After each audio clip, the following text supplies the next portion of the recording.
చాలామంది నాకు సలహా ఇచ్చారు, ప్రదీప్ గారు ఇంకా మీకు ఇప్పుడు పదవి వచ్చింది, మనం కూడా సీరియస్నెస్ పెంచాలి, అలా ఉండాలి అంటే తప్పకుండా ప్రజలకు ఉపయోగపడే పనులు చెప్పేటప్పుడు మనం ఎప్పుడూ సీరియస్గానే ఉన్నాం, ఇంతకుముందు కూడా ఉన్నాం, ఇప్పుడు ఉంటాము. అందులో మనం నిబద్ధత చూపిస్తూనే ఉంటాం. కానీ జోకర్లులాగా తయారయ్యి మేము బఫూన్లలాగా యాక్ట్ చేస్తామంటే ఇంకా మనం సీరియస్గా ఉన్న నవ్వు వస్తుంది, మనం ఏం చేయలేం. ఒక 3 రోజుల క్రితము పరకామణి ఇష్యూపై జగన్మోహన్ రెడ్డి గారు స్పందించినప్పుడు ప్రతిస్పందన నారా లోకేష్ గారి దగ్గర నుంచి వచ్చింది. ఆ మీటింగ్లో ఏదో రప్ప గురించి కూడా మాట్లాడుతూ ఒక మాట అన్నాడు, నా దృష్టిని ఆకర్షించింది. నేను అనుకున్నాను, సమయం వస్తుందిలే, ఇప్పుడే ఎందుకు దాన్ని వాడ్డామని. వెతకబోయిన తీగ కాలికి తగిలినట్లు 2 రోజులు 3 రోజులు అంతే, అది వచ్చేసింది. ఆ సన్నివేశం మనం ఏదైతే చెప్పాలనుకున్నామో అది వచ్చింది. అది నాకు మిక్కిలి సంతోషాన్ని ఇచ్చింది. నేను నవ్వాలనుకున్న సీరియస్నెస్ మెయింటైన్ చేస్తున్నాను కాబట్టి నవ్వట్లేదు. వీడియో అయిపోయిన తర్వాత, ఈ వీడియో చేసే ముందు కూడా పడి నవ్వా, తర్వాత కూడా పడి నవ్వుతా.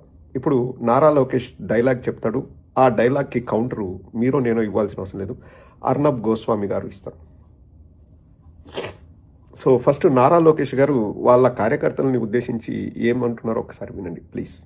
ఇక్కడున్న మనందరం గుర్తు పెట్టుకోవాలని ఈ సభాముఖంగా కోరుతున్నాం. ఎందుకంటే ఈ మధ్యలో చూస్తున్నాం రప్ప అంట, అందుకే వాళ్ళ పరిస్థితి ఎలా ఉందో మీరు చూస్తున్నారు. వాళ్ళు రప్ప అంటే మొన్నే కుర్చీ మరత పెట్టాం. 29 ఎన్నికలు వచ్చాయి కదా, సినిమాలో ఎండ్ కార్డు ఉంటుంది కదా, అలా వాళ్ళ పరిస్థితి ఉంటుంది. సో రప్ప అంటే మేము కుర్చీని మడత పెట్టామన్నాడు. ఒరిజినల్గా రాజకీయాల్లో లేకపోతే మనం పబ్లిక్ లైఫ్లో సినిమా డైలాగులు అంతగా పనికిరావు. ఒరిజినల్ కుర్చీ మడత పెట్టడం ఎలా లేకపోతే తెరిచిపెట్టడం ఎలా అన్నది అర్నబ్ గోస్వామి గారు చెప్తున్నారు, ఒక్కసారి వినండి.